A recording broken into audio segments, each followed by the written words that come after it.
Minha alma te deseja, meu espírito anela por ti. E a cada dia sou levado a te buscar. O meu desejo é no teu rio mergulhar. Tenho sede de tuas águas. Nela encontro paz em meio à tribulação. Enquanto te adoramos, enche este lugar. Rio que jorra do teu trono sem cessar. Águas vivas fluem do trono de Deus. Águas vivas fluem do trono de Deus. Águas vivas fluem do trono de Deus. Águas vivas fluem do trono de Deus.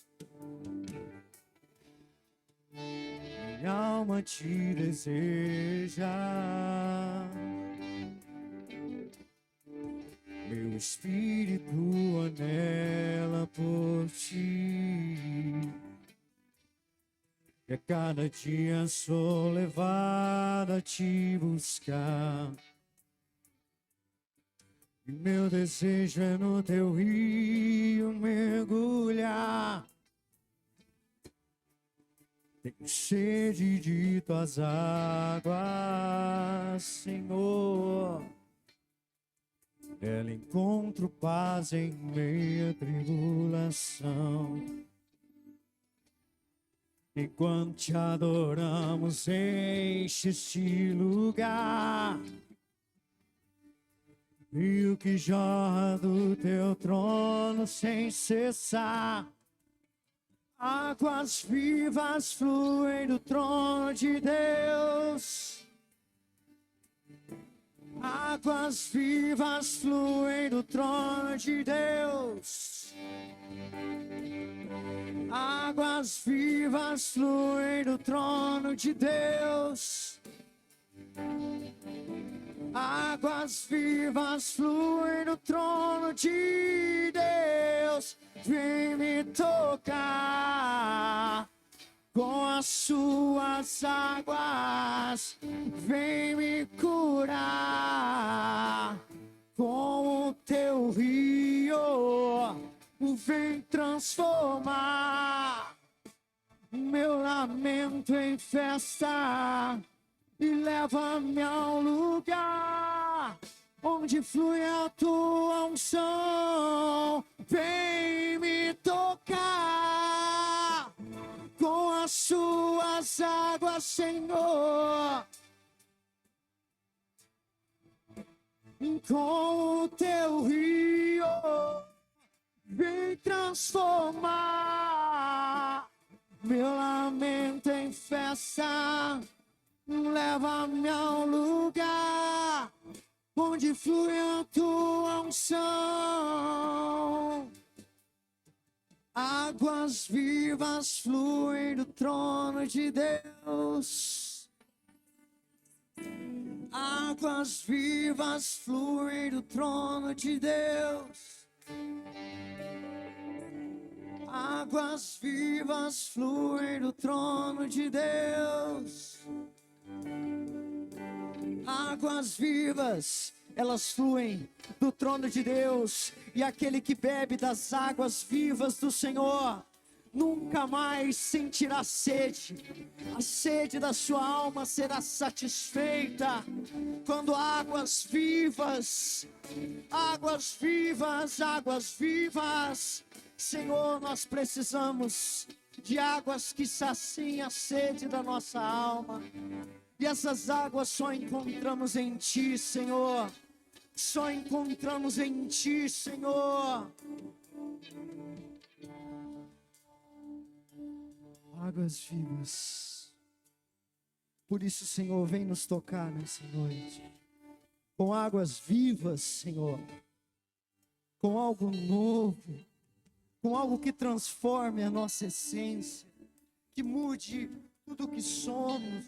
Inunda-nos com a tua presença, com vida, venha com vida nas nossas trevas, Senhor. Restaura os nossos corações, que os nossos corações possam arder pela tua presença.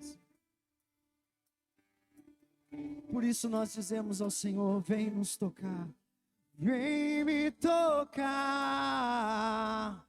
com as suas águas, vem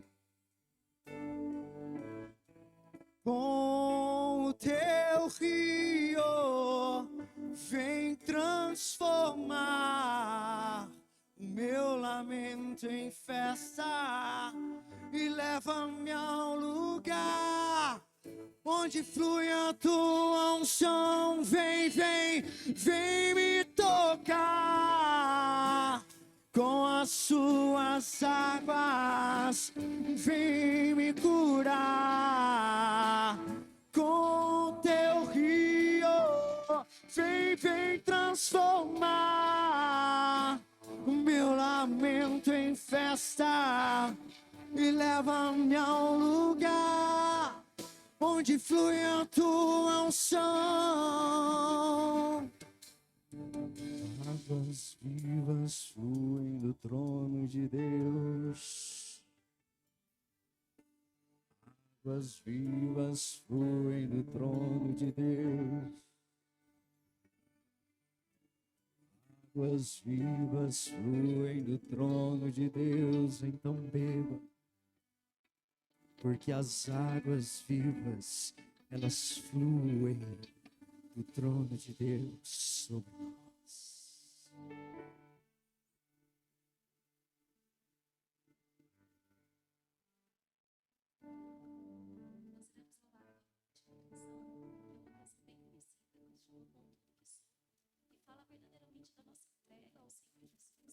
Ponto de nós sofrermos aqui nessa terra, quando nós às vezes pregamos o evangelho, quando às vezes as pessoas descobrem que nós somos cristãos, nós somos por muitas vezes ridicularizados, mas ainda assim vale a pena, porque a nossa esperança, a nossa vida não se resume aqui nessa terra, não vai acabar aqui. Quando nós morrermos, nossa vida vai acabar em eternidade. E o que são esses sofrimentos aqui? Leves e momentâneos, comparando-os à eternidade que nós viveremos na presença do grandioso Deus. Não vai ser preço, mais importante, vale a pena continuar servindo ao Senhor Jesus, porque Ele é a nossa única esperança, é a viva esperança que nós temos quando nós cremos em Deus. Realmente nós nos rendemos à presença do Senhor Jesus, nós nos rendemos, entregamos as nossas vidas no poder dele, para que Ele possa de nós nesse momento dele, nessa terra, apregoado na justiça. Nós não perdemos isso, não persevera, porque a sua esperança não está a sua esperança não está em homens, não está em situações, não está em pessoas, não está em circunstâncias, mas está no grande e poderoso Deus, ao qual você irá morar com Ele, se você crer de todo o coração e entregar a sua vida a Jesus Cristo, o único e verdadeiro Senhor. Vamos adorar ao Senhor, aqueles que vieram preparados para entregar seus dízimos, suas ofertas, têm essa oportunidade de servir ao Senhor também com seus recursos, porque nós temos que tudo vem deles. Nós temos trabalhos, temos recursos, nós temos saúde. Isso é tudo bênção, é dádiva do Senhor para nós. Os nossos recursos que nós recebemos. Que tudo que nós fizermos não se compara ao que Ele já fez. Tudo o que nós somos, a nossa vida em totalidade está entregue nas mãos do Senhor, não apenas uma parte. Então, 10% não metade da nossa vida. Tudo que nós somos, como Ele fala, visível, não visível, essa é uma responsabilidade que nós temos da primeira igreja de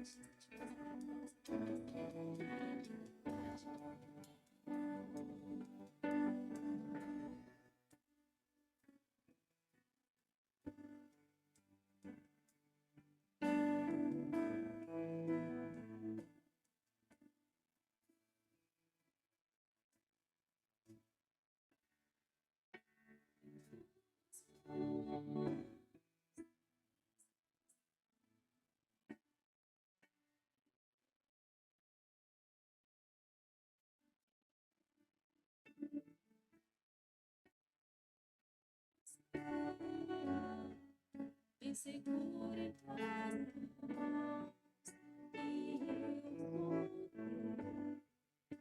a ser.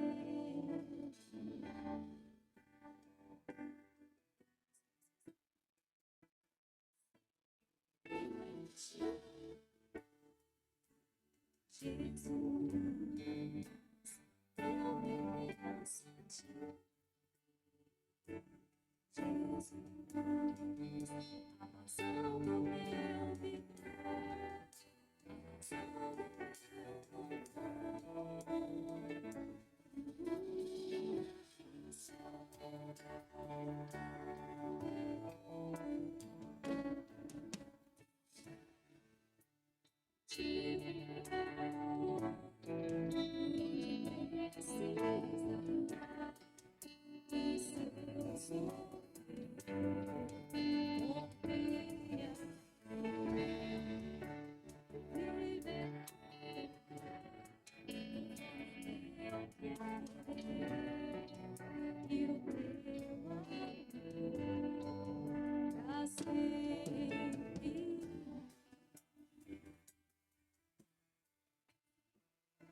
Se eu creio em ti,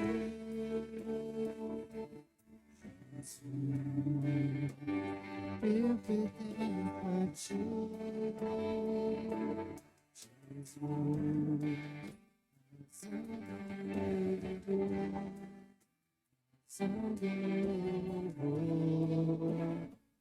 eu creio em ti.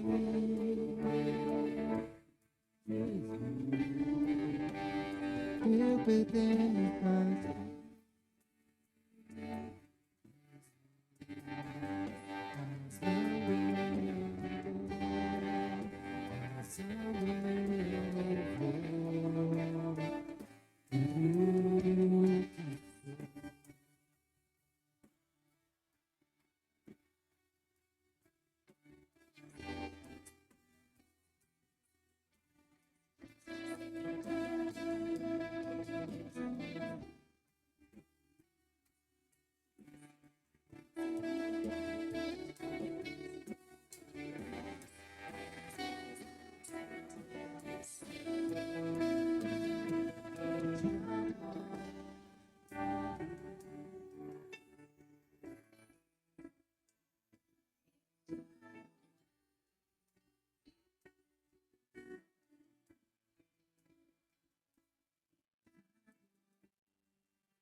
Eu te adoro,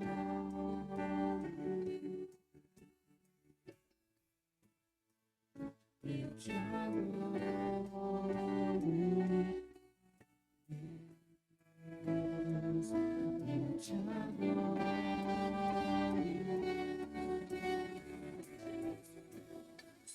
eu te adoro, eu te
Deus, nós te adoramos nessa noite, nós te bendecimos, Senhor, porque nós cremos no Senhor, nós cremos em quem o Senhor professa ser, Pai, em quem o Senhor diz que o Senhor é, Pai, porque nós cremos nas Escrituras Sagradas, Deus. O Senhor é a nossa razão, Pai, a razão da nossa existência, Deus. Existem tantas coisas, Pai, no mundo, Pai, nas quais as pessoas depositam sua esperança, Deus. Às vezes em circunstâncias, às vezes no seu emprego, às vezes nos seus recursos, Pai, mas nós declaramos que nós dependemos e nós cremos e nós depositamos a nossa confiança, Pai, no Senhor. Porque o Senhor é o único que não falha, Deus. O Senhor é a verdade, Pai. A essência da Tua palavra é a verdade, Deus. E nós cremos no Senhor, nós cremos no sacrifício do Senhor Jesus Cristo, Pai, em favor das nossas vidas, Deus. E nós queremos viver uma vida com sentido, Pai querido, porque do que adianta, Pai, nós vivermos uma vida toda, Deus, correndo atrás do vento, conforme diz a Tua palavra, Pai, passamos uma eternidade distantes do Senhor, Deus. Do que valerá, Pai, nós ganharmos tudo aqui nessa vida se nós perdermos a nossa salvação, Deus. Pai querido, abre os nossos olhos, Deus. Abre os nossos olhos espirituais, Pai, para que nós possamos enxergar aquilo que é importante segundo os Teus olhos, segundo a Tua palavra, Pai, para as nossas vidas, Deus. Nos ajude a depositar a nossa confiança no Senhor, para que não sejamos frustrados nem entristecidos, Pai. Mesmo diante das circunstâncias mais adversas, Deus. Nós descansamos no Senhor, Pai, porque nós sabemos em quem nós temos crido. No Deus verdadeiro, no Deus eterno, que tudo criou, Pai, que nos fez, Pai, como homens, semelhança do Senhor, mulheres mortais, Deus, que nós estamos aqui nessa terra, Deus. Nós temos um Deus imortal que nos cremos. E nós adoramos ao Senhor por quem Tu és, não por aquilo que o Senhor nos oferece, não por aquilo que o Senhor nos concede. Porque de fato é o que o Senhor nos concede muitas bênçãos, mas nós adoramos ao Senhor por quem Tu és. Nós dependemos totalmente do Senhor. Receba o nosso momento de louvor, de adoração, Pai. Que não sejam apenas meras palavras, mas que essas palavras saiam do fundo da nossa alma, do fundo do nosso coração, Deus.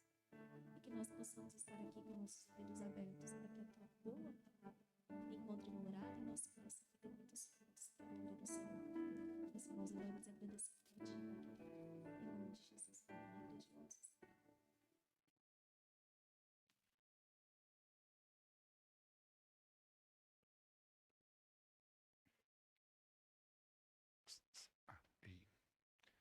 Boa noite a todos, a graça e a paz do Senhor Jesus, amém? Prazer tê-los aqui nesta noite, uma noite bem gelada, uma noite fria, mas Deus tem aquecido os nossos corações. Hoje a gente não vai ter o chocolate quente ali para você, mas tem um caldo, né? Então você pode depois subir, como a Viviane já falou, não é 0800, tá bom? É um caldo para missões. Então você vai pagar com muito amor e muito carinho e vai sair daqui também alimentado. Queridos, enquanto a gente está aqui nessa movimentação, queria fazer 2 anúncios para você, tá? Um deles referente à próxima sexta-feira, nós vamos ter aqui encontro das mulheres, tá? Então vai ser às 19h30. Está aí já o Helder colocando, esse encontro foi antecipado, ele estava marcado, se eu não me engano, para o dia 30, né, ou 31, e elas anteciparam agora para a próxima sexta-feira, do horário 19h30. E no dia 30, então, é isso? No dia 30, nós temos o homem cristão e a oração. Nossa, vai ser o tema? Poderoso, hein? Então, o homem cristão e a oração. Se caísse mulheres e homem no mesmo dia, ia ser legal que já vem o casal, né? E já espalha aqui. Mas já que isso não aconteceu, eu vou pedir às irmãs, por gentileza, que no domingo, na sexta-feira à noite, coloque seu marido para fora de casa. Você vai lá aprender sobre oração, que isso vai mudar a casa da gente, a família da gente, não é isso? Então, 7h30 da noite aí os homens, não sei se vai ter pizza, o que vai ter também. Vai ter um negocinho, né? Sempre tem um negocinho, né? Maravilha. Queridos, abra sua Bíblia em Tito, capítulo de número 2. Ainda tem aqui a campanha do agasalho também. Inclusive, a irmã Marli já andou fazendo um trabalho bacana de distribuição, mas ainda, né, nós temos um inverno pela frente. Então, olha lá no seu armário, às vezes tem um agasalho que você não está mais usando. Ou mesmo se você estiver usando, né, às vezes você tem dois. Você tem duas capas, dá uma, né? E aí você vai abençoar a vida de alguém, tá bom? Tito capítulo 2. Estou tentando me lembrar aqui se eu tinha mais alguma coisa para falar.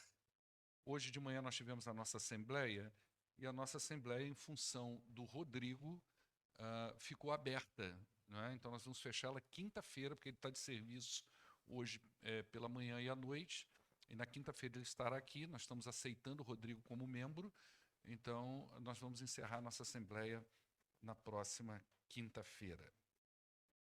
Tito capítulo 2, nós vamos ler o capítulo todo.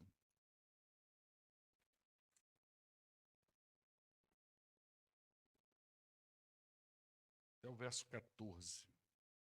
Até o verso 15, né? Vamos lá. Você, porém, fale o que está de acordo com a sã doutrina. Para mim, querido? Obrigado. Fale o que está de acordo com a sã doutrina. Ensine os homens mais velhos a serem moderados, dignos de respeito, sensatos e sadios na fé, no amor e na perseverança. Semelhantemente, ensine as mulheres mais velhas a serem reverentes na sua maneira de viver, a não serem caluniadoras nem escravizadas a muito vinho, mas a serem capazes de ensinar o que é bom. Assim, elas poderão orientar as mulheres mais jovens a amarem os seus maridos e aos seus filhos, a serem prudentes e puras, e a estarem ocupadas em casa, e a serem bondosas e sujeitas a seus maridos, a fim de que a palavra de Deus não seja difamada. Verso 6. Da mesma maneira, encorajem os jovens a serem prudentes. Em tudo, seja você mesmo um exemplo para eles, fazendo boas obras. Em seu ensino, mostre integridade e sinceridade. Use linguagem sadia, contra a qual nada se possa dizer, para que aqueles que se opõem a você fiquem envergonhados por não poderem falar mal de nós. Ensine os escravos a se submeterem em tudo a seus senhores, a procurarem agradá-los, a não serem respondões e a não roubá-los, mas a mostrarem que são inteiramente dignos de confiança, para que assim se tornem atraentes em tudo, o ensino de Deus, o nosso Salvador.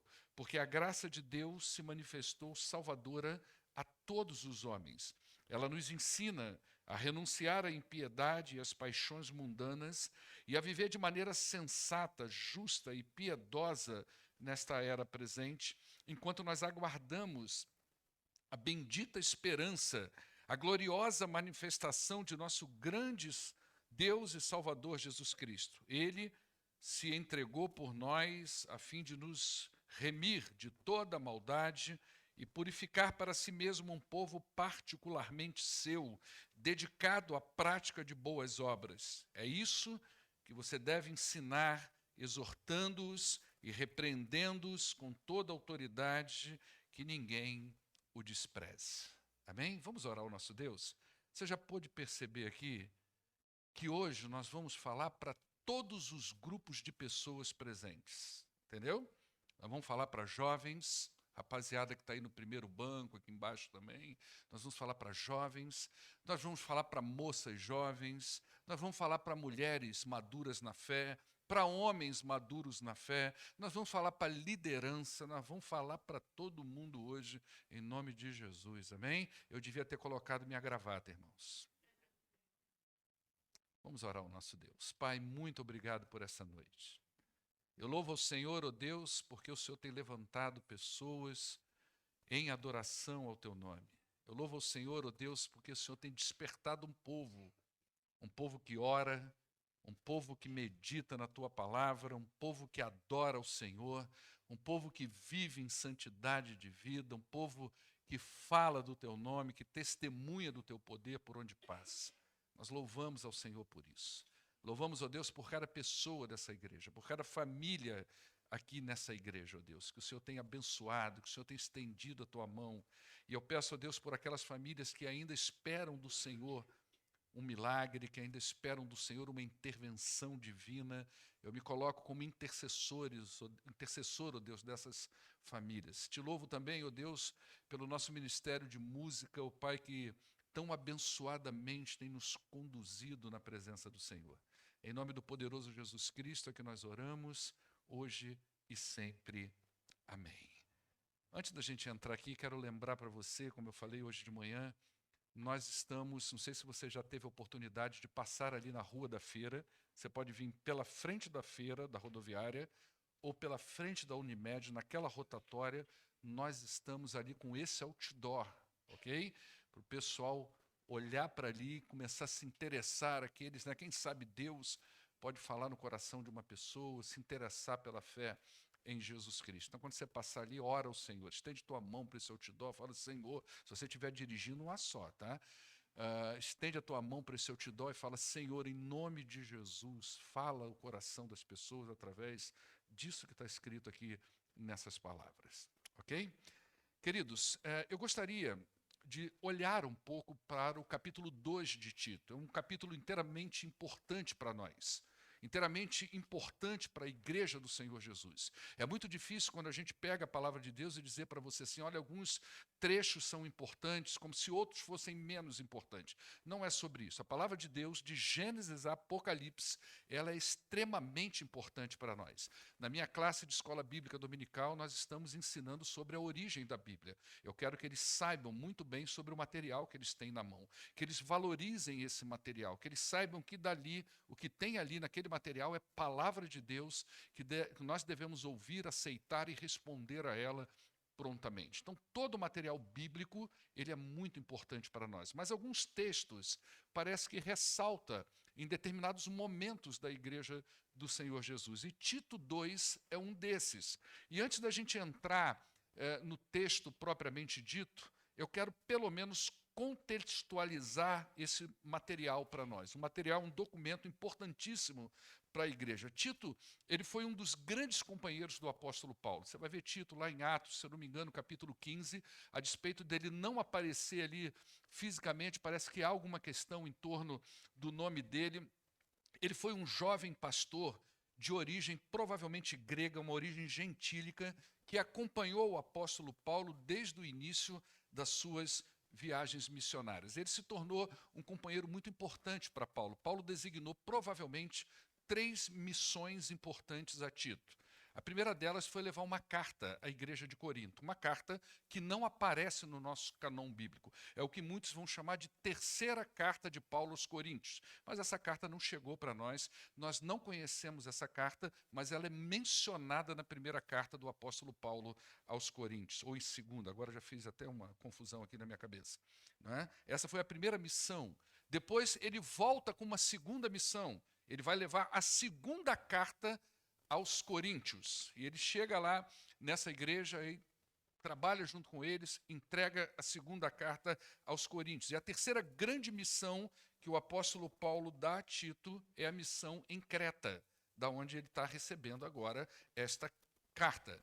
E a missão de Tito em Creta, ela é muito clara e ela é revelada no capítulo 1 de Tito, no verso de número 5, que vai ser colocado aí para nós. Paulo diz assim, olha Tito, a razão de eu ter deixado você aí nessa região de Creta foi para que você pusesse em ordem aquilo que ainda faltava e constituísse presbíteros em cada cidade como eu instruí você. Então, trocando isso aí em miúdos, a missão de Tito era arrumar a casa. Tito precisava pôr a igreja em ordem, principalmente porque a igreja de Jesus, nessa época do apóstolo Paulo, igrejas que Paulo foi passando periodicamente, plantando igrejas, com a sua obra missionária, com as suas viagens missionárias, muitas dessas igrejas, logo depois que Paulo saía, passavam pessoas com discurso de conversão, mas que na verdade eram pessoas que o coração ainda não estava nas mãos do Senhor Jesus. E eles entravam com ensinos distorcidos para a igreja. Eram os falsos mestres. Alguns desses falsos mestres, inclusive, eles não rejeitavam o Senhor Jesus, mas eles também não colocavam a suficiência em Cristo Jesus. Eles entendiam que eles precisavam de Jesus, mas eles ainda precisavam talvez do judaísmo, ou talvez de outras coisas que eles aprenderam aí das religiões da onde eles eram oriundos. Então Tito precisava colocar essa casa em ordem. E colocando a casa em ordem, ele também constituiria a liderança dessa igreja. Então, a missão de Tito era ensinar a igreja a viver de acordo com a legítima vontade de Deus. E para isso, o que Tito vai fazer? Ele vai ensinar doutrinas importantes à igreja. Ele vai dizer, Tito, você precisa ensinar doutrinas importantes. Mas ele não vai apenas ensinar doutrinas à igreja. Ele vai ensinar, e isso era a missão de Tito, ensinar como que essas pessoas deveriam viver essa doutrina. Eles precisavam aplicar esse conhecimento na vida deles. Então, a carta de Paulo a Tito nos ensina a aplicar doutrina na vida prática. E isso é muito importante para nós. E é isso que nós estamos tentando ensinar aqui nessa igreja ao longo dos domingos que nós aqui passamos, principalmente na manhã, como nós estamos falando de Efésios. Você pode saber muito sobre fé cristã. Você pode saber muito sobre teologia. Hoje você não precisa ir para uma faculdade para obter informações. É só você ligar o Google e lá está cheio de professor de teologia. Tem muita gente falando coisas interessantes e outros falando um monte de bobagem. Mas tem lá. Você não precisa ir para a faculdade, você não precisa ir para o seminário, é só você abrir a internet e você vai encontrar teologia. Se você não quiser, você compra livros. Hoje nós temos uma gama de material incrível sobre teologia. Mas o ponto central é, como é que eu vivo isso? O ponto central é como é que você vive todas as coisas que você ouve dominicalmente aqui nesta igreja. O ponto central é como que você vive a fé cristã em função de tudo que você já ouviu durante a sua história desde o dia que você se converteu. Então, se eu vier aqui todos os domingos e ensinar teologia sem aplicação prática, será apenas uma aula de teologia. Então, você vai sair daqui com a sensação de que o pastor ensinou para você algumas coisas sobre teologia que você não sabia. Você vai falar, nossa, esse pastor é bacana, olha como que ele conhece as coisas. Mas não é só isso. Eu preciso que você saia daqui encorajado a aplicar essa teologia na sua vida. Eu preciso que você saia daqui desafiado a viver a sã doutrina conforme a palavra de Deus nos ensina. Então a questão não é sobre aprender apenas, mas é sobre viver aquilo que nós aprendemos enquanto nós estamos nesse mundo. Então tudo que você ouve sobre Deus, desde o dia que você se converteu a Cristo, precisa se tornar operante para você. E o capítulo 2 de Tito diz exatamente isso. A gente poderia até arriscar a dar um título a esse capítulo: Como viver a fé cristã até que Cristo volte. E aonde que esse tema aparece no capítulo? Se você for lá nos versos 11, olha o que o verso 11 do capítulo 2 vai dizer. Né? Ele vai dizer assim, ó, porque a graça de Deus se manifestou. O verbo aí está no passado. O que Paulo está falando para Tito? Olha, a graça de Deus, ela se manifestou lá em Cristo Jesus, ela se tornou visível. Agora, olha o verso de número 13. O verso de número 13 vai dizer assim, olha, enquanto aguardamos a bendita esperança, ou seja, ela se manifestou, mas eu estou aguardando alguma coisa.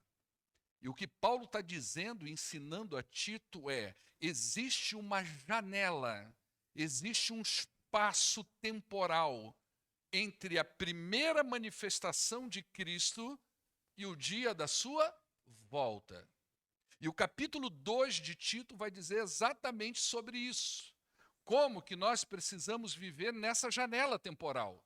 como que a igreja de Jesus, os crentes, aqueles que foram alcançados pela graça de Deus, precisa viver dentro dessa janela temporal. Ou seja, enquanto Cristo não volta, como é que nós, então, vivemos? O capítulo 2 de Tito vai falar sobre como viver nessa janela. Você foi alcançado por Cristo, mas ainda não foi levado para morar com Ele. Você já foi alcançado por Jesus se você é um crente. A graça de Deus já chegou ao seu coração, mas você continua aqui. Você ainda não foi para a glória. Você ainda está entre nós. As coisas ainda estão acontecendo. A história da redenção ainda está se desenrolando. Ela não finalizou. E nós estamos dentro desse desenrolo da história da redenção. Então, Paulo dá a Tito a seguinte instrução aí no verso de número 1. Ele vai dizer: você, porém, Tito, fale o que está de acordo com a sã doutrina. Ou seja, ensina para eles ensinos que são saudáveis, ensinos que são puros, ensinos que são verdadeiros sobre como Deus está conduzindo a história da redenção. Ensina para eles, Tito, como que eles devem viver de acordo com a vontade de Deus revelada, principalmente revelada em Cristo Jesus. Então fale sobre a graça de Deus para eles. Fale para eles sobre a obra de Cristo. Fale para eles sobre a ação do Espírito de Deus. Fale para eles sobre inferno. Fale para eles sobre céu, sobre salvação, sobre pecado. Tudo como você aprendeu, você deve ensinar para essas pessoas. E, sobretudo, ensina para eles como eles devem aplicar isso na vida deles, como eles devem viver até que Jesus Cristo volte a esse mundo para buscar a sua gloriosa igreja. É isso que Paulo espera de Tito. E é interessante que Paulo abre o verso 1 dizendo isso. Ele abre o capítulo dizendo isso para Tito. E ele fecha o capítulo dizendo a mesma coisa. Então, no verso 15, o que é que Paulo vai dizer? É isso que você tem que ensinar para eles. Isso o quê? O que nós vamos ver agora. O que é que Paulo disse para ele ensinar para as pessoas? O que é que Paulo falou para ele? Ensina a sã doutrina. Depois Paulo fala, é isso aí que você tem que ensinar. Ó. Diz isso para eles. Não é? Então, a partir do verso 2, Paulo começa a dizer para Tito o que ele deveria ensinar. Ele tem instruções para vários grupos da igreja. O primeiro deles são os homens mais velhos. Está aí no verso de número 2. Quem são esses homens mais velhos? Se você for lá buscar, estudar isso aqui, você vai ter a tendência a entender cronologicamente. Está falando de gente idosa. Ou então está falando de homens acima de 50 anos, 60 anos de idade. Mas eu acho que a gente pode estender essa aplicação e esse público. E vamos pensar em todas as pessoas que nós temos na casa de Deus, que são homens mais velhos na fé cristã. É homens mesmo, não tem nada a ver com mulher aqui. É homem. Todos aqueles homens que estão presentes aqui hoje, que talvez tenha 10 anos de convertido, 20 anos de convertido, 30 anos de convertido, 40 anos de convertido. São pessoas que estão maduras na fé. Já aprenderam muita coisa do Senhor Jesus. Já sabem muita coisa a respeito de Deus. Já vem domingo na igreja há 10 anos, 20, 30, 15, sei lá quantos anos. Já vem na igreja do Senhor Jesus Cristo. São pessoas que, a despeito de não serem idosas, já estão muito tempo na fé cristã. Paulo, vamos divinizar isso, né? Deus, através do apóstolo Paulo, tem uma palavra para você. E ele diz assim, o que se espera de você, homem maduro na fé, até que Jesus volte? Primeiro, que você viva com dignidade a sua fé. É isso que Deus espera de você. Você já ouviu muita coisa a respeito de Deus. Você já devia, como diz lá em Hebreus, se eu não estou enganado, a ser mestre. Você já ouviu muito. E o que Deus espera de você é que você viva dignidade a sua fé. Essa palavra é conhecida para nós. Nós estamos estudando Efésios de manhã. Coloca para nós Efésios capítulo 4, verso de número 1. A gente já falou sobre o que é dignidade da fé cristã. Como prisioneiro do Senhor, disse Paulo, eu insisto para você. Eu rogo a você que você viva de maneira digna a vocação que você recebeu. O que Paulo está dizendo a Tito é praticamente a mesma coisa que ele disse à igreja de Éfeso. Ele está dizendo, olha, homem, você é homem maduro na fé. Eu quero dizer para você que você precisa viver de acordo com a sua salvação. O que Deus fez na sua vida, meu irmão? Ele resgatou você das trevas e colocou você na maravilhosa luz dele. Ele trabalhou a sua vida, ele resgatou, ele mudou o seu coração, ele te salvou. E o Espírito de Deus tem trabalhado na sua vida desde esse dia, falando ao seu coração, trabalhando no seu coração, ensinando para você várias coisas. E o que Paulo está dizendo, você precisa viver de acordo com isso. Você não pode simplesmente ter uma vida desregrada, uma vida sem santificação, uma vida impiedosa, onde a presença da piedade cristã não está lá. Como se você não fosse uma pessoa que foi refeita, reconstruída, como uma pessoa que não nasceu de novo e viver a dignidade da fé, você assumiu o seu papel de homem, crente, cristão. E esse papel de homem se estende por toda a sua vida. É na sua casa, como você é o sacerdote do seu lar, é o exemplo que você dá para a sua família, é o seu serviço cristão na igreja do Senhor. Tudo isso é viver dignamente a fé cristã. E Paulo está dizendo, eu espero isso dos homens. Ele espera que os homens, ele pede a Tito para ensinar que os homens deveriam ter autocontrole no seu interior. Isso aqui é resumo do capítulo 2, do verso 2, desculpa, tá? Isso é um resumo do verso 2. Eles precisam ter um autocontrole interior. Não podem ser homens explosivos, violentos, tiranos. Não. Tem que ser homem na integridade da sua palavra. E a gente já viu isso em Efésios também. Ele precisa ser homem na integridade da sua palavra. E isso diz também das suas respostas emocionais às diversas situações que a vida lhe oferece. Ele espera que esses homens tenham maturidade. E o que é maturidade aí no verso 2? É a confiança que ele precisa colocar em Deus. Você já é um homem que aprendeu a pôr a sua confiança em Deus. É isso que Deus espera de você. Não é positivismo, é dependência. É diferente. Uma coisa é eu colocar na minha cabeça que eu tenho fé na fé. Eu tenho fé. Tudo vai acontecer porque eu tenho fé. Outra coisa é minha vida, mesmo nos momentos mais difíceis, eu ter aquela maturidade de colocar a minha vida nas mãos do Senhor. Essa é a maturidade do homem cristão.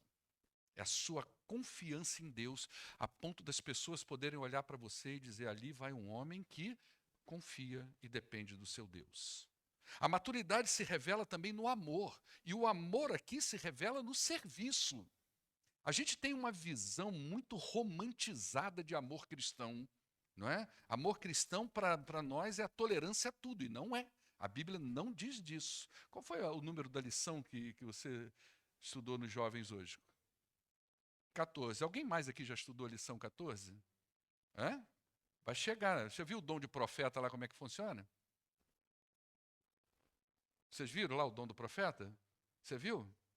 Você viu a cara do seu pastor na revista lá, não? Você que deu aula? Então, aí, ó. Às vezes as pessoas acham que amor é essa coisa romantizada, e não é sobre isso. Muito do amor cristão que o apóstolo Paulo apresentou na sua vida foi no serviço ao outro. Quando o teu irmão se dispõe a num domingo, ele trabalhou a semana inteira, ele está cansado, ele está fatigado, e numa tarde fria como hoje, ele se dispõe a vir 4 horas da tarde aqui fazer caldo para missões. Você acha que isso é o quê? Isso é amor. Quando ele se dispõe a vir para cá, numa manhã gelada, ele levantou da cama dele, ele tem família, mas ele veio para cá dar uma aula de escola bíblica para você. Você acha que isso é o quê? Isso é amor. Então o amor, muitas vezes, o amor, principalmente no amor do homem aqui, ele se revela no serviço que ele presta no reino de Deus à igreja de Cristo. E é também uma maturidade que se manifesta, que se revela na perseverança que ele precisa ter na sua vida cristã, na insistência de ser essa pessoa que Deus espera dele e que nutre em seu coração uma esperança viva nas promessas que Jesus fez. Coisa maravilhosa isso. Essa é a palavra de Paulo para os homens. A gente não vai estender muito. Isso aqui dá umas 15 mensagens, né, gente? Cada domingo para um público, né? E eu tinha que escolher. Pai, eu dou o cardápio completo ou divido isso, né? Então eu preferi já trazer tudo. Agora ele tem uma palavra para as mulheres mais velhas. E nós vamos enquadrar essas mulheres mais velhas no mesmo negócio. É aquela mulher madura que já ouviu palavra de Deus há 10 anos, há 20 anos, há 30 anos. Ela está ouvindo o tempo todo. Você não tem mais o que dizer para essa mulher. Ela já sabe muita coisa. A esse grupo, o apóstolo Paulo pede a Tito que ensine o seguinte sobre como elas devem viver até a volta do Senhor Jesus. Ele vai dizer, olha, vocês mulheres devem ser reverentes. O que é a reverência aqui? Aquele viver, aquele modo de vida adequada com uma pessoa que foi separada para Cristo. Essa é a ideia. As mulheres deviam estar dando muito trabalho na época do apóstolo Paulo, que ele chega a falar para a pessoa, não fica muito doida de vinho não, hein, mulher. A coisa devia estar esquisita lá. Essas mulheres vieram do mundo grego, do mundo romano, muitos ali eram adoradores de Dionísio, o deus do vinho, então o troço rolava solto. Não é? Então ele tem que adequar, essas mulheres estavam bem complexas, e ele tem muita coisa para as mulheres aqui, e a primeira coisa que ele vai dizer, olha, vocês precisam viver de forma adequada com uma pessoa que foi separada. Isso é nada mais, nada menos do que ele disse para os homens, só que nos homens ele disse assim, ó, viva dignamente a sua vocação, não é? Viva dignamente o seu chamado. Para as mulheres, você tem que viver de maneira respeitosa, separada. E para viver como uma maneira respeitosa, Paulo vai dizer, você precisa evitar erros de caráter.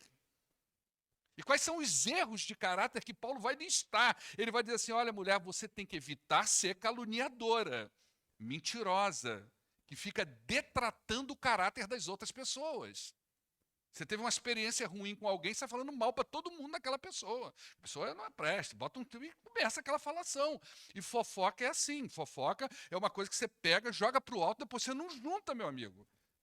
Ficou a marca.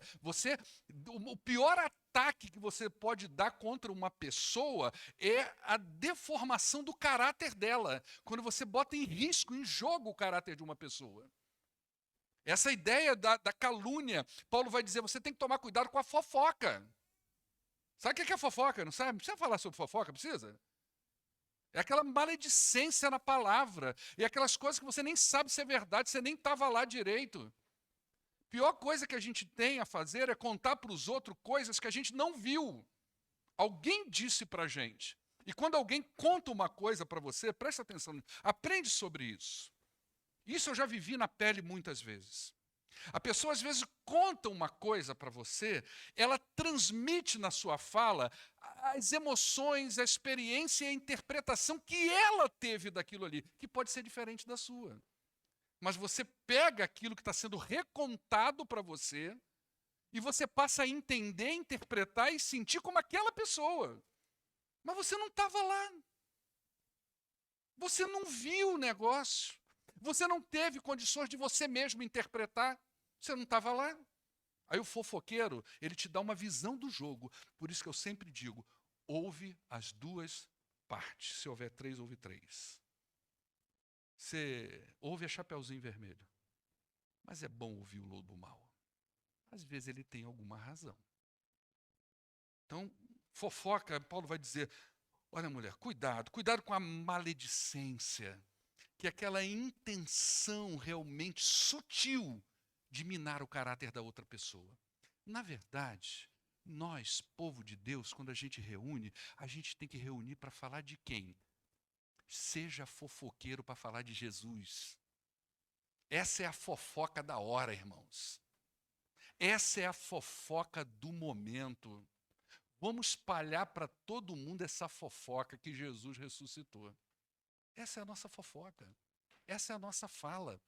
E aí Paulo ainda vai dizer, mulher, cuidado com a bebedeira, porque depois de tanta fofoca, tanta calúnia e tanta maledicência, devia blindar. Vamos blindar a fofoca. Olha como que a gente sentiu o prazer de falar dessa pessoa aqui agora. Ela foi o nosso cardápio. Isso é uma coisa que eu aprendi, é que quando a gente não tem muito o que falar sobre nós, é perigoso, que a gente começa a falar sobre outros. E eu acho que a gente tem muita coisa para falar sobre a gente.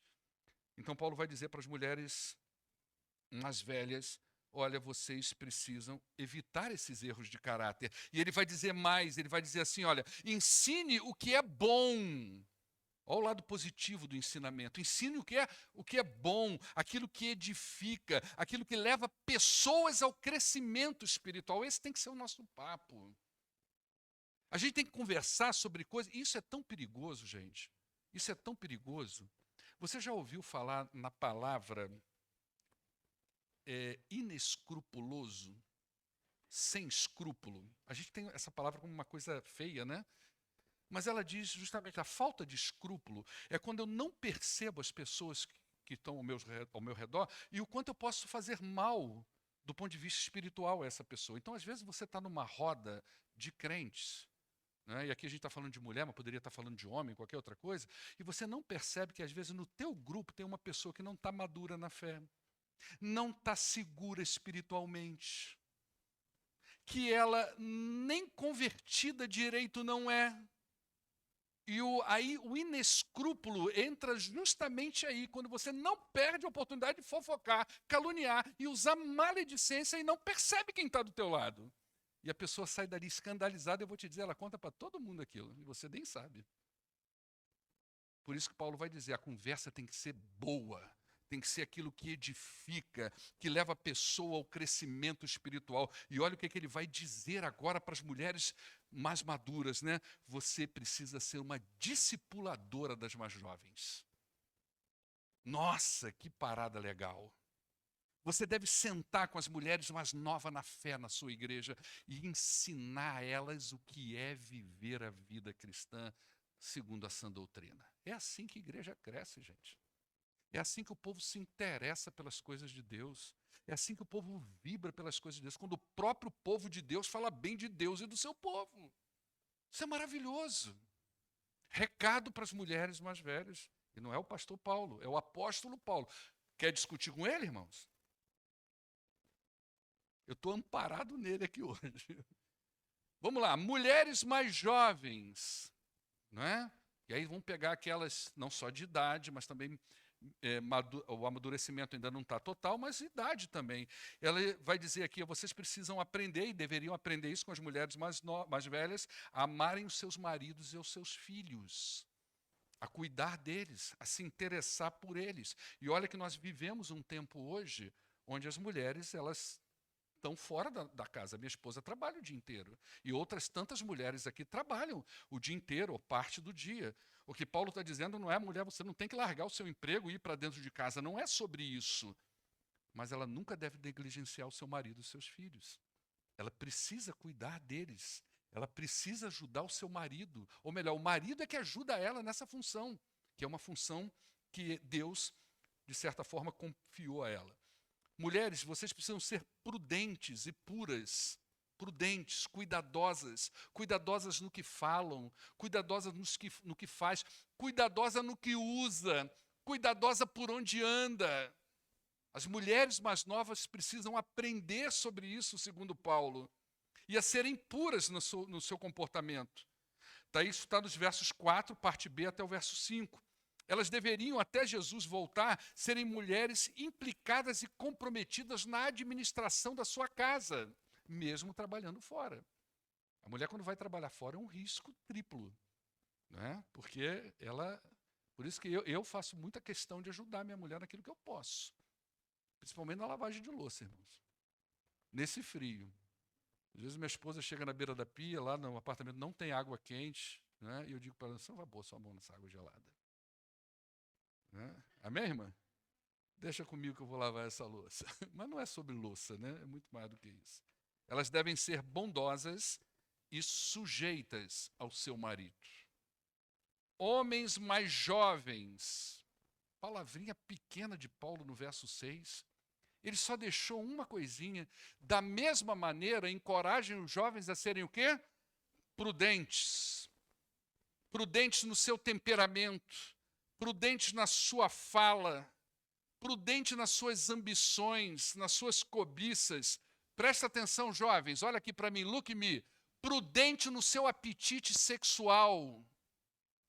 Sexo é só no casamento. Não é antes do casamento. Amém ou não, irmãos?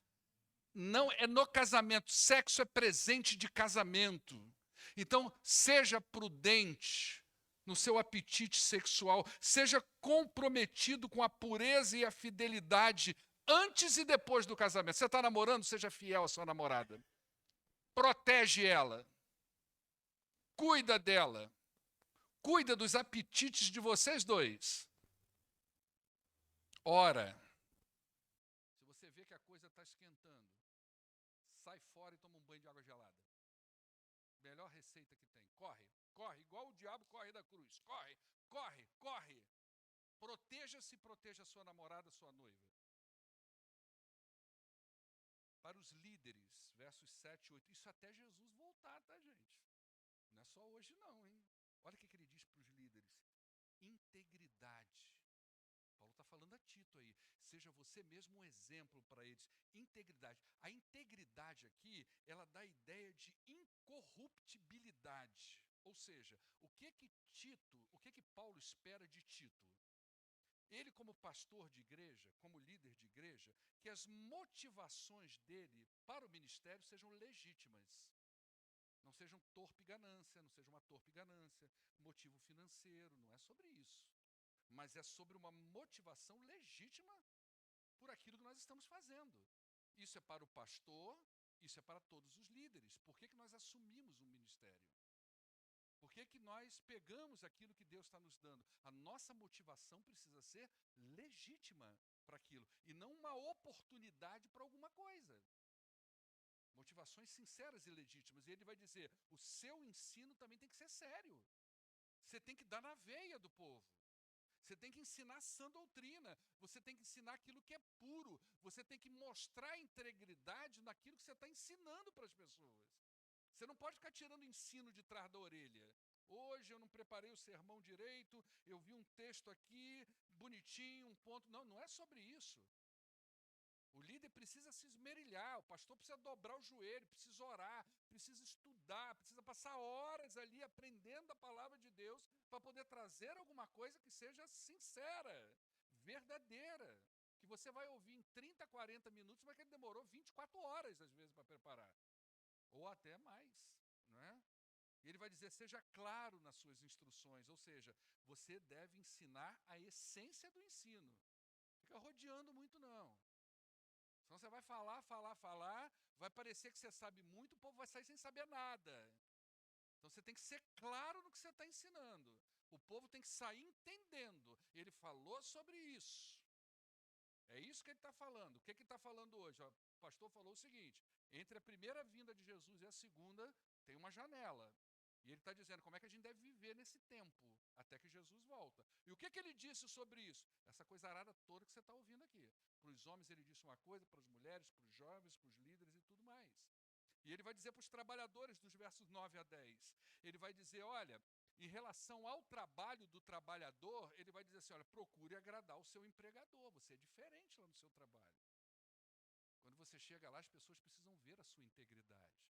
Que você não é um ladrão de hora. Seu patrão te paga para você trabalhar, ele te paga aquelas 8 horas para que você preste um serviço adequado para ele. Não é para você ficar mexendo no celular. Não é para você ficar rodeando igual morcego ou abelha fazendo cera nos lugares. Não é para você usar esse tempo para o seu bom proveito, ainda que isso possa acontecer algumas vezes, mas o que você foi chamado para fazer, você tem que fazer. E ele vai dizer, procure agradar o seu empregador, seja honesto com ele, seja educado com ele, seja respeitoso. E olha que ele está dizendo para escravo. Gente, a gente viu isso em Efésios. Ele está falando para escravo. Escravo não é igual um empregado hoje. Hoje você vai para sua firma trabalhar, ou se você é autônomo, não importa, você ainda leva o seu dinheiro para casa. O escravo não tinha direito nem a nome. E Paulo está dizendo assim, meu querido, você está tomando chibatada, você não está afim de fazer isso, mas quando seu patrão aparecer, ó, sorrisão para ele. Sou diferente dos outros. Você imagina isso? A gente não consegue imaginar um negócio desse. Né? E ele vai dizer, quanto ao caráter, né, ele vai dizer assim, ou melhor, né, ainda contra em relação ao trabalho, ele vai dizer, não seja respondão, não é? aquele funcionário mal educado, e quanto ao caráter, ele vai dizer, você tem que ser uma pessoa honesta e confiável. Ou seja, a honestidade naquilo que você está fazendo, realmente não precisa o seu patrão ver você trabalhar, ele precisa saber que você está sendo honesto e está usando o tempo de forma correta com o seu trabalho. E aí você vai ser também uma pessoa confiável. Veja bem, gente, Paulo usou até aqui 10 versículos nesse capítulo para falar de como eles deveriam viver até a volta de Jesus. Agora, dos versos 11 a 14, ele vai dar as razões para que eles vivam daquela maneira ali. Os homens, as mulheres, os jovens, os líderes e os trabalhadores. Então, no verso 11, ele vai dizer assim, porque a graça de Deus se manifestou salvadora a todos os homens. Primeira razão, a graça de Deus se tornou visível em Cristo Jesus. Todo mundo viu. É o favor de Deus à humanidade. Isso aconteceu. Tito sabia disso, devia ensinar isso. Isso faz parte da sã doutrina. Nós temos as sagradas escrituras que nos dizem que isso é verdade. Depois ele vai dizer, não é? Ele vai dizer aí, olha, a graça de Deus se tornou visível, ou seja, ela se manifestou, ela tomou forma em Cristo. Ela pode ser tocada, ela pode ser vista, ela pode ser ouvida. Todas as pessoas viram naquela época a graça de Deus manifesta em Cristo Jesus. E ele vai dizer, ela é salvadora também. E ela é salvadora porque nos liberta da condenação, porque prepara o homem para viver de acordo com a vontade de Deus, porque prepara o homem para a volta de Jesus, e porque ela também não faz acepção de pessoas, ela é para todo mundo. Então é como se Paulo estivesse dizendo, Tito, você precisa dizer para eles viverem daquele jeito. E qual é a razão disso? A graça de Deus já se manifestou para nós. Todo mundo viu, ela chegou até a sua vida, ela vai chegar na vida dessas pessoas, muitos aí já entregaram o coração a Cristo, isso é graça de Deus, e essa graça é justamente, ela é salvadora, ela se manifestou em Cristo, e ela não faz acepção de pessoas, ela nos prepara para ser desse jeito. Segunda razão, está no verso 12, a graça é pedagógica. Gente, isso é poderoso demais. Olha o que o texto diz. Ela nos ensina a renunciar à impiedade e às paixões mundanas e a viver de maneira sensata, justa e piedosa nesta era presente. Que coisa maravilhosa isso. O que Paulo está dizendo é o seguinte, você não foi salvo só para ser salvo. Você não foi salvo só para vir à igreja. Você não foi salvo só para ser livre da ira. Não, essa graça salvadora é pedagógica. Ela ensina para você alguma coisa. Isso são os resultados da nossa salvação. São os resultantes da nossa conversão. E o que ela ensina para nós? Renunciar à impiedade. Sabe o que é impiedade? Você sabe o que é a palavra piedade? Ele colocou aí um prefixo antes. A palavra piedade significa uma vida devotada a Deus, de acordo com a lei moral de Deus. Por isso que se diz lá de Ana e Simeão que eles viviam piedosamente diante do Senhor. Quando você ouve essa palavra na Bíblia, está dizendo que a pessoa está vivendo de acordo com a vontade de Deus, de acordo com a religião de Deus, vamos botar assim entre aspas. Tá? Então é uma vida, a vida impiedosa, renunciar à impiedade, é renunciar àquela vida desprovida de compromisso com a fé cristã. Já viu aquelas pessoas que não têm compromisso nenhum com a fé cristã, nem com o povo de Deus? Quando você converte, a graça de Deus te ensina a renunciar a esse tipo de vida e a viver a nova vida que Cristo deu a você. Olha que coisa diferente. Já viu vida descompromissada com a fé cristã? Eu venho na igreja, legal, tal, mas eu não tenho compromisso nenhum com essa vida cristã. E Paulo vai dizer assim, olha, essa graça nos ensina a renunciar à impiedade. Impiedoso não é aquele sujeito mau, ele também é impiedoso, mas impiedade aqui é isso. É vida descompromissada com a fé cristã, com a graça de Deus. E ele diz, você também deve renunciar às paixões mundanas. Deixa eu te fazer uma pergunta. quando eu falo assim, se eu perguntar a você, o que é paixão mundana? O que vem na sua cabeça? Oi? Tantas coisas, né? Mas, assim, acho que de pronto deve vir alguma coisa, não vem? Você leva logo para os desejos da carne, né? Paixões mundanas. 3 palavrinhas vêm na cabeça da gente: sexo, drogas e rock and roll. Paixões mundanas. Sexo, droga e rock and roll. Não é? Isso também é paixão mundana. Mas é mais do que isso. Paixão mundana, veja bem, a gente pode classificar como excesso da vida cotidiana. Você está com excesso de coisas relativas a esta vida. A sua paixão, o seu desejo, você arde por coisas que são terrenas, que pode ser o seu trabalho, que pode ser o seu lazer. Paixão é esse ardor. Mundano é aquilo que é referente ao mundo, ao temporal. Então essas coisas ocupam muito lugar na sua vida. Você é apaixonado por essas coisas. Então pode ser o seu trabalho, pode ser a sua família, pode ser o seu lazer, pode ser o time de futebol? Não sei, irmãos. Sei se eu classifico ele aqui. Eita, nós. O corintiano, que é o nome mais furado da Bíblia. Né? Então você vê uma coisa, são esses apegos excessivos a ponto, presta atenção, de nos tornar impiedosos, de nos tornar descompromissados com a fé cristã. Então eu vivo essa vida descompromissada, porque eu estou apaixonado por outras coisas. Não é? E essas coisas ocupam tanto o meu coração, que em Juízes nós estamos chamando de ídolos do coração. Aqui está aparecendo com outro nome, paixões mundanas, é tudo a mesma coisa. Não é? Na quinta-feira são ídolos do coração, aqui está chamando paixão mundana. E essas coisas vão ocupando tanto o coração da gente que a gente não serve a Deus como Ele espera. A nossa zona de conforto, nossas questões do coração, da alma, a gente vai colocando esse entulho todo. E a vida vai passando. Ele vai dizer também que a graça nos ensina a viver de maneira santa, justa e piedosa. O que é isso? Viver de acordo com o que Cristo fez em você e de acordo com o que Cristo fez de você. Porque Cristo se entregou, Paulo vai dizer, na cruz para que tudo fosse possível.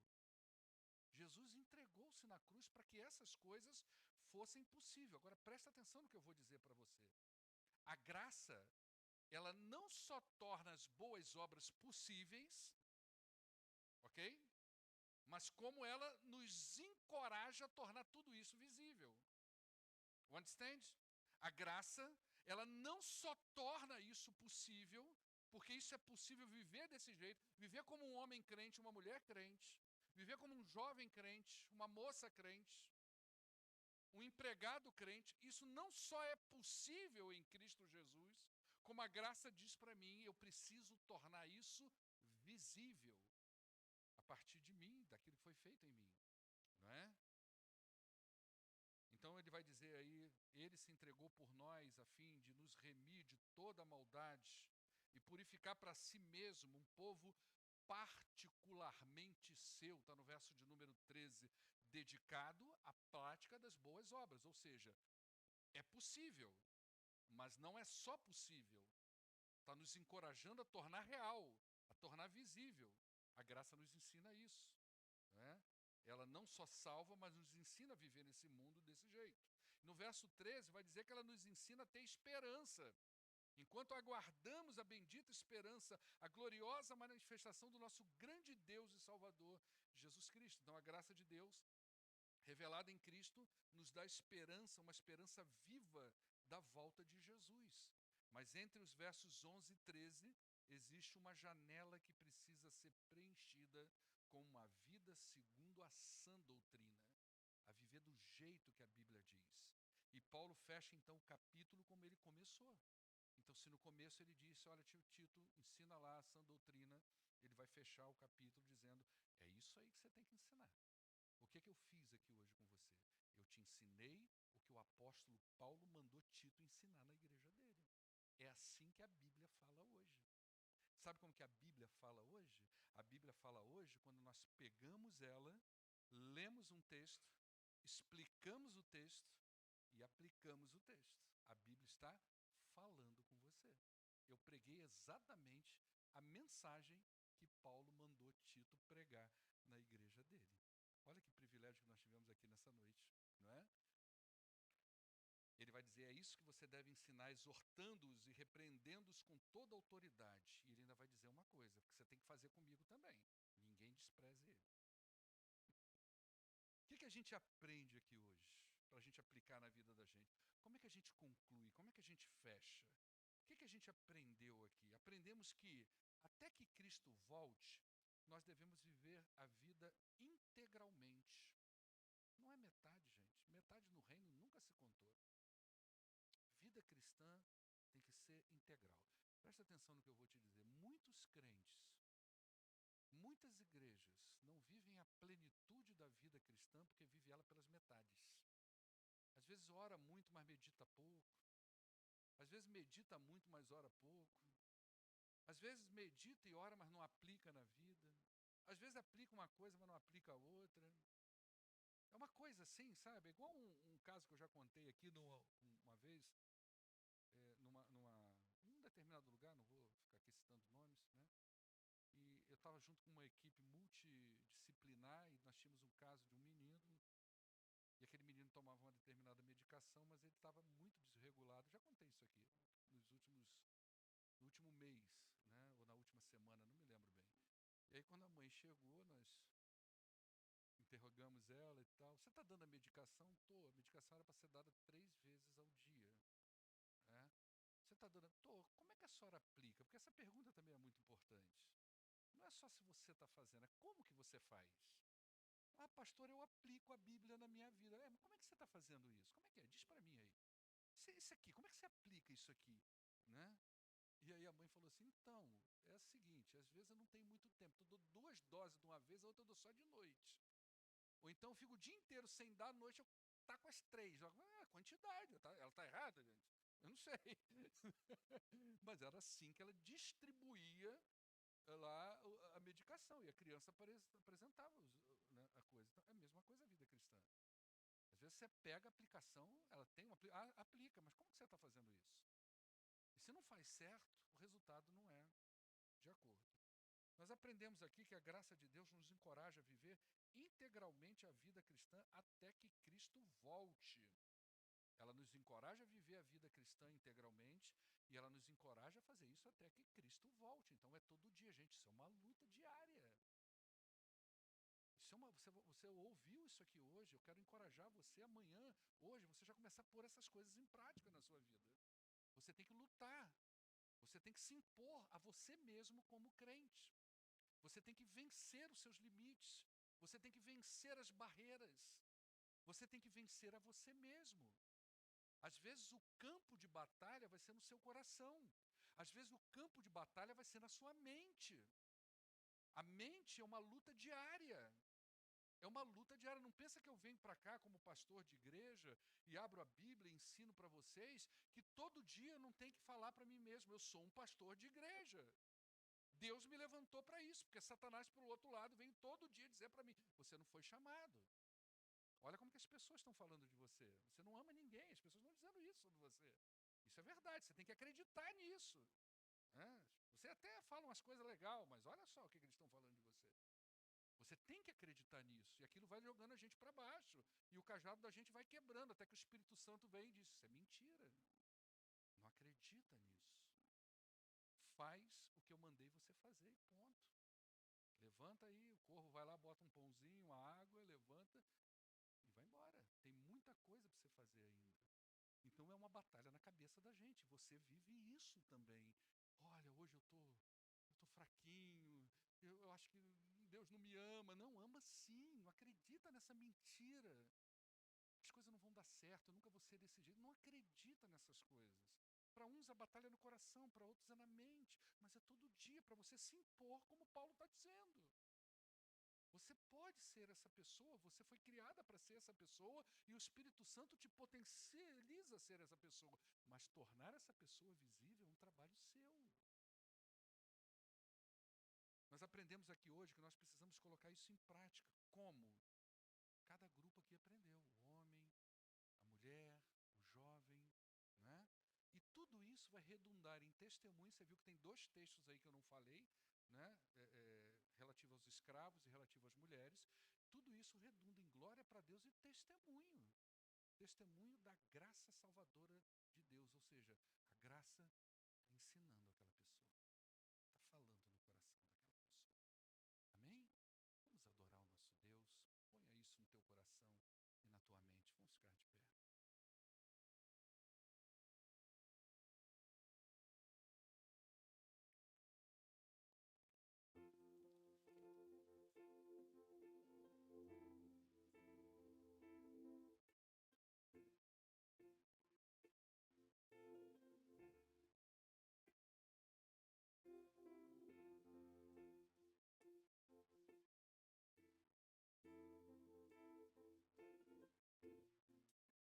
eu virei,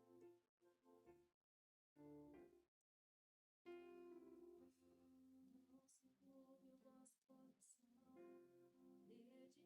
Posso conhecer o caminho para onde eu vou. Eu sou o caminho, a verdade, a vida. Ninguém vem ao Pai a não ser por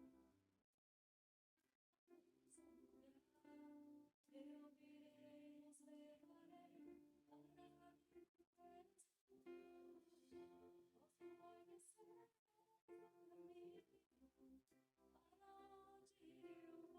porque eu vou para o Pai. Ele que crê em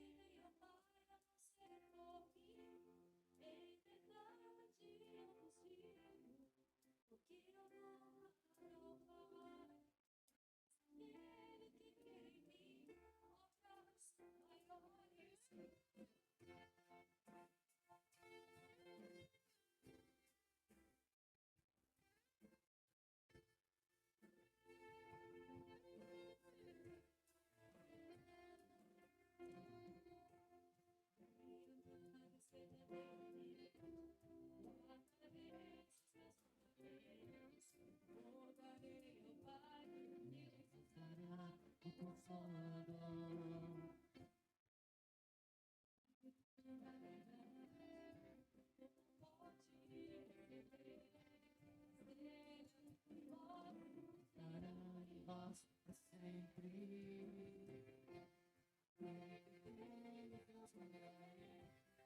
Pai, Ele vos dará o Consolador. Pode dará em vós para sempre. Ele vos mandará. Esse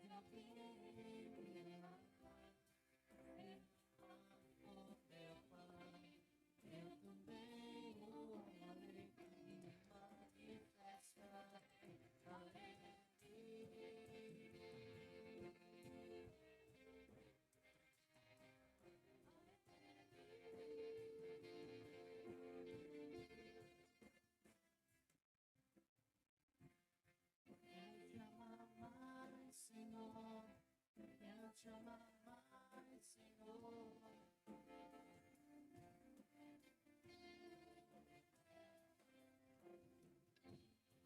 Senhor, eu te amo mais, Senhor. Quero te amar mais, Senhor.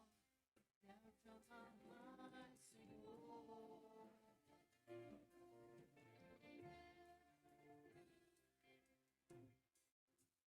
Você ouviu tudo que foi dito aqui. E eu falei para você assim, olha, hoje você teve um privilégio incrível. A palavra de Deus foi lida para você conforme ela foi escrita. Ela foi explicada para você conforme ela foi intencionada. E houve uma aplicação aqui. É a melhor e mais pura maneira de Deus falar ao seu coração. A pergunta que eu quero fazer para você é a seguinte: como você vai responder a isso?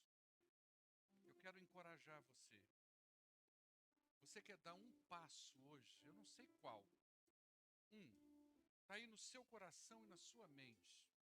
Uma coisa que você queira dizer para o Senhor: Senhor, eu vou dar esse pequeno passo.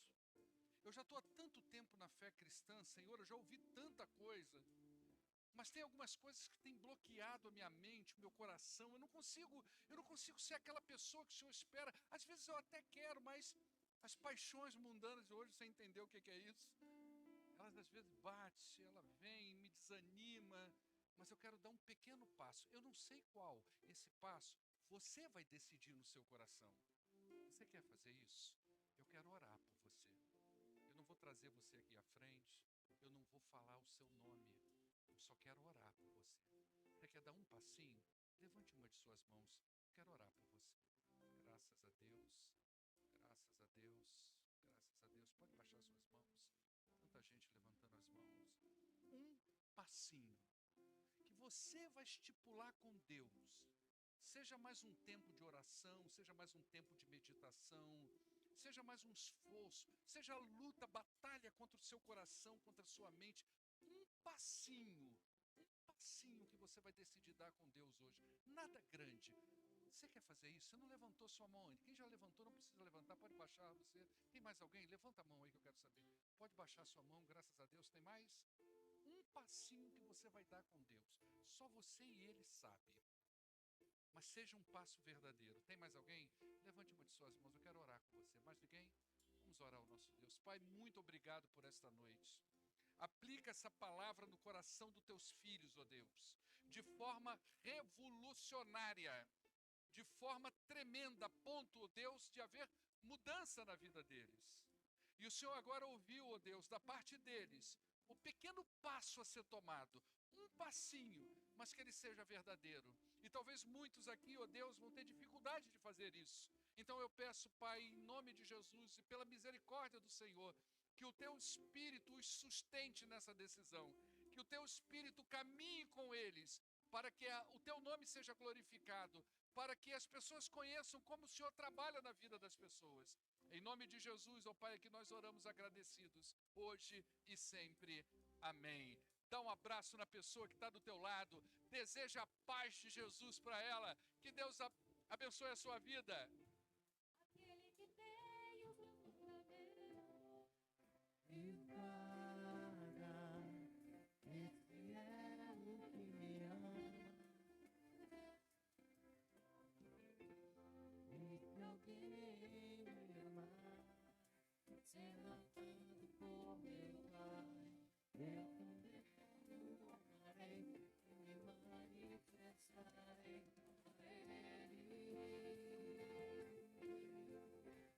Quero te amar mais, Senhor.